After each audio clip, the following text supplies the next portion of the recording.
साथियों, आज हम बताने वाले हैं कि जो स्थानांतरण का फॉर्म ई शिक्षा कोष पर भरा जाना है, वो किसको भरना चाहिए, किसको नहीं भरना चाहिए। ये वीडियो उन लोगों के लिए है जो सस्पिशन में हैं कि हम फॉर्म भरें या नहीं भरें। ये वीडियो उनके लिए भी है जो फॉर्म भरना चाहते हैं, महिला के लिए भी है और पुरुष के लिए भी है। तो आइए जानते हैं विस्तार से कि फॉर्म भरने में क्या क्या कठिनाइयाँ हो सकती हैं।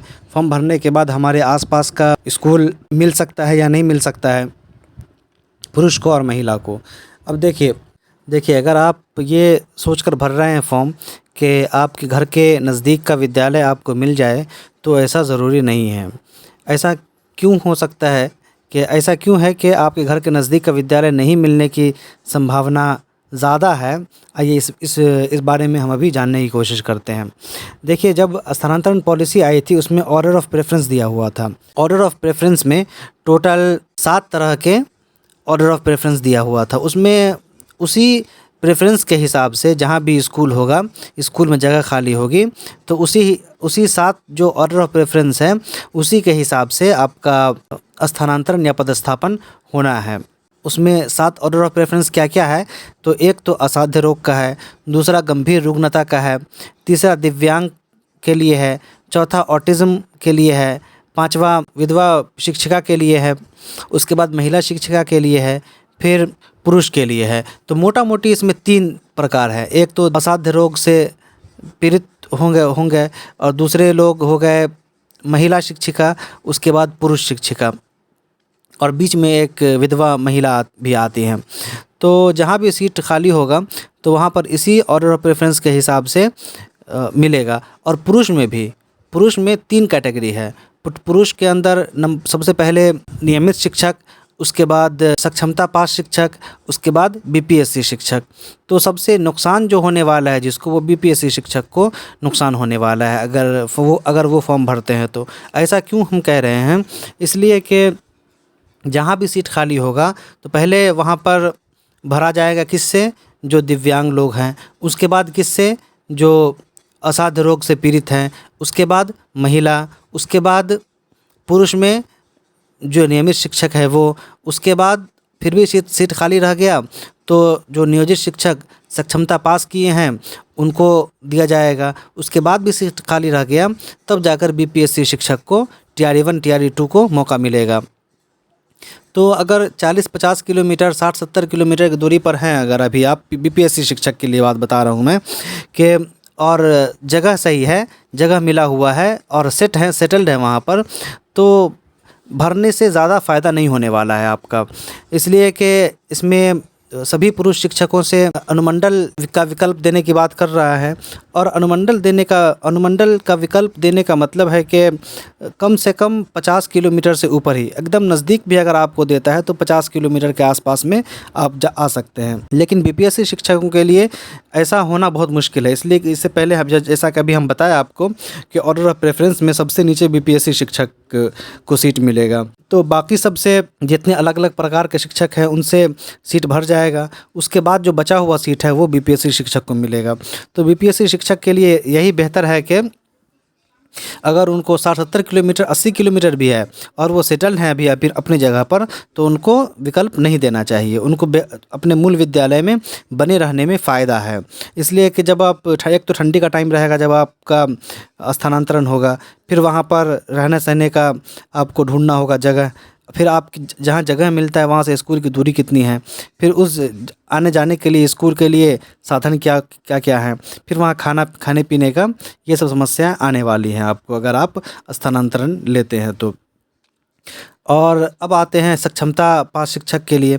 सक्षमता पास जो शिक्षक हैं वो अक्सर तो नहीं तो कम से कम 40% तो ऐसे हैं जो अपने घर के काफ़ी नज़दीक में हैं। तो उनके लिए 2 ही ऑप्शन हैं, या तो वो नियोजित शिक्षक बन के अपने विद्यालय में बने रहें, या स्थानांतरण का फ़ायदा उठाकर और वो राज्यकर्मी शिक्षक बन जाएं। और राज्यकर्मी बनने का अपना बेनिफिट है, एनपीएस का लाभ मिलेगा, जो अभी एनपीएस का लाभ नहीं मिलता, अभी ईपीएफ पीएफ कटता है आपका। लेकिन इसमें जहाँ तक ये बात है कि जो सक्षमता पास शिक्षक हैं वो अपने मूल विद्यालय में बने रह सकते हैं या नहीं रह सकते हैं, ये डिपेंड करता है। देखिए, अभी इससे पहले वाली वीडियो में आपको हम बताए थे कि संघ भी इस बात को लेकर उठा रहा है, और इससे पहले हलफनामे में पटना हाई कोर्ट में शिक्षा विभाग भी ये बात कहा था कि जो नियोजित शिक्षक हैं वो सक्षमता का परीक्षा देते हैं तो उनको ज़िला आवंटन होगा और वो उसी ज़िला में सर्विस करेंगे। लेकिन अभी जो स्थानांतरण नीति निकाली गई है इसमें अनुमंडल का विकल्प देना है। यहाँ पर जो आपका सक्षमता में जो आपका ज़िला आवंटन हुआ था, हो सकता है कि वो ज़िला न मिले, आपको दूसरे ज़िला में सर्विस करनी पड़ जाए। तो यहाँ पर एक भिन्नता हो रही है दोनों में। तो ये मामला हो सकता है कि कोर्ट में फिर जाए ये मामला। लेकिन अगर हम पहले वाले जो सक्षमता के टाइम में सरकार जो नियोजित टीचर से वादा किया था और विशिष्ट शिक्षक नीति 2023 जो लाई थी, तो उसमें भी ये बात उल्लेखनीय था कंडिका 4 में कि जो नियोजित शिक्षक भरना चाहते हैं फॉर्म वो भर सकते हैं। लेकिन बाद में वो अगर जो सक्षमता पास करने के बाद अगर वो चाहें तो राज्यकर्मी बन सकते हैं, और अगर वो चाहें तो नियोजित ही रह सकते हैं। ऐसा विकल्प सरकार ने दिया था। लेकिन अभी क्या कहा जा रहा है कि सभी सक्षमता पास शिक्षकों को स्थानांतरण पदस्थापन होना है, सबको भरना है लाजमी तौर पर।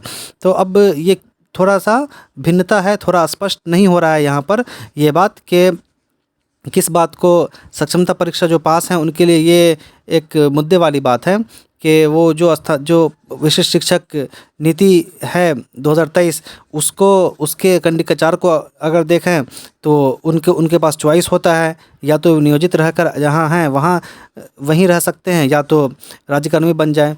लेकिन अगर स्थानांतरण नीति को देखा जाए तो इसके हिसाब से आपको अनुमंडल बदलना होगा।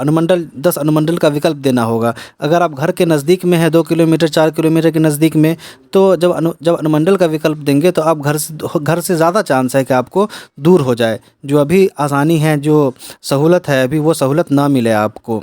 तो आपको तैयार रहना पड़ेगा कि जितना भी दूर जाते हैं तो आपको सब कुछ सुविधा, सब कुछ चेंजेस करने पड़ेंगे। सब कुछ अकोमोडेशन के लिए, रहने सहने का, खाने पीने का, फैमिली का, सारा कुछ आपको मैनेज करना पड़ेगा। इसके लिए मेंटली आपको प्रिपेयर्ड रहना है। और जो पहले से दूर हैं नियोजित शिक्षक जो पहले से दूर हैं, तो उनके लिए ये एक मौका है कि वो इसका फ़ायदा उठाते हुए अपने घर के नज़दीक जाने का एक लक आजमा सकते हैं, अपना एक चॉइस दे सकते हैं। हो सकता है कि अभी जितना अगर बहुत दूर है, अभी 100-200 किलोमीटर, तो कम से कम इससे नज़दीक तो चांसेस हैं होने का। और बीपीएससी वाले भी, अगर बीपीएससी में जिनको अपना ज़िला होम ज़िला मिला था उनका तो 50-60 किलोमीटर के आस-पास, 70 किलोमीटर 80 किलोमीटर के रेंज में है, और वो सेटल भी होंगे कुछ। लेकिन कुछ बीपीएससी शिक्षक जिनको होम ज़िला नहीं मिला था, जो 100 किलोमीटर, 150 किलोमीटर, 200 किलोमीटर दूर दूसरे ज़िला में जिनका पदस्थापन हुआ है, तो उनके लिए उनके पास चॉइस है कि वो या तो जहाँ मूल विद्यालय में बने रहें, अगर सब कुछ बहुत अच्छा है, फैसिलिटी अच्छी है, स्कूल से नज़दीक है, खाने पीने की सुविधा सब कुछ अच्छा है, तो वहाँ बने रह सकते हैं। लेकिन और नहीं तो आप अनुमंडल का विकल्प दे सकते हैं। इससे फ़ायदा ये होगा कि कम से कम आपके घर के या होम ज़िला के आसपास होम ज़िला जाने का आपको मौका मिल सकता है। तो लेकिन जहाँ भी जाएंगे आपको रहने सहने का, खाने पीने का, आपके जहाँ भी आप रहेंगे वहाँ से स्कूल जाने का साधन, इन सब के बारे में आपको विचार करना पड़ेगा, और ये सब थोड़ी मुश्किल आएगी शुरू के टाइम में। और जो महिला शिक्षिका हैं, नियोजित शिक्षिका हैं, जो सक्षमता परीक्षा दी हैं और वो घर से काफ़ी दूर हैं अभी, तो उनके लिए तो अच्छा मौका है कि घर के आसपास में पंचायत में जाने का मौका मिलेगा इस स्थानांतरण नीति के तहत। तो उनको तो डेफिनेटली अप्लाई करना चाहिए, और अभी जितना दूर है इससे दूरी तो कम से कम हो जाएगी और घर से नज़दीकी बढ़ जाएगी।